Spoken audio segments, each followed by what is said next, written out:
Hey y'all, welcome back to Movement Link. So I'm going to talk a little bit about when you should just do singles and let the bar drop.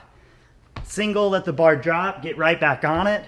And when you should link these together, do a rep, back to the ground, and do touch and go sets. Really depends on a lot of things. So there's not going to be a straightforward answer. It's kind of like every answer on here is everything, it depends. So here's the deal. If you are in a competition and the barbell weight is heavy, or even if it's kind of mildly heavy, like 50% of a max, and you've got a longer workout and or there's a lot of reps in a row, like 10, 20, 30 reps like that in a row, singles for most people are going to be the fastest way to go. Once you get into the below 50% range, that's where linking starts to make a little bit more sense.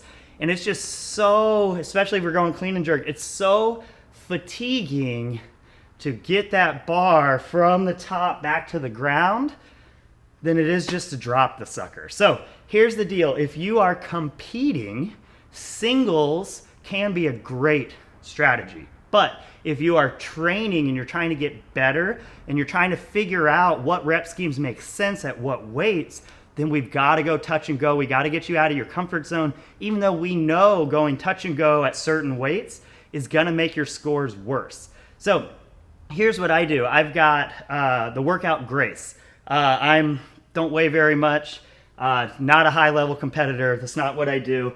I work out to feel good every day. Don't know why I need to justify it here. Anyway, doesn't matter. In Grace, 30 clean and jerks for time. At the RX weight for males, it is 135. I clean, jerk, drop. Or I take it and I link I should have done the whole thing. Link, touch and go, 3 clean and jerks at the same weight. Those strategies, the linking 3 in a row, takes me about a minute longer than the single strategy. But here's the thing. I've done the single strategy countless times. I get the exact same score every time. There's no way for me to speed up the singles. They hit the ground, I pick them up. My score is within 10, 20 seconds every single time. Linking now gives me the ability to get better at linking, and it gives me the ability to actually improve those scores. So even though it's making the workout harder right now because I'm only linking 3 at a time, if I never link 3, then I'm not going to develop the techniques, but also the muscle and the endurance to link more to really get those times down to the point where there's no chance I could keep up with singles. So we need to get out of our comfort zone in training, but we also need to learn those lessons of when is it worth it? Is it when I can link 3? Is it when I can link 5?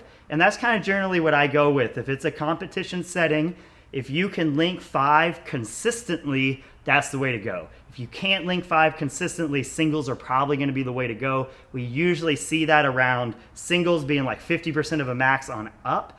If the reps are bigger, if there's only 5 reps per round, then linking those might make sense. But if you got to do 10 or more, singles are probably the way to go. But don't just lean on your singles, even though that's going to get you the best scores. A lot of times, forcing yourself out of your comfort zone, doing bigger sets than you're used to, not only are going to help you develop those strategy techniques of knowing when to pull what out, but it's going to develop that grip strength and your ability to keep that bar in your hand that'll carry over into competitions.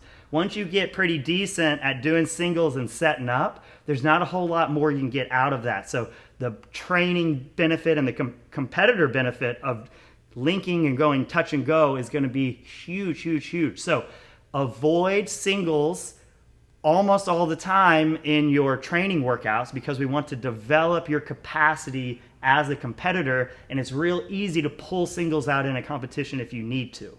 Hope that helps. Talk to y'all soon.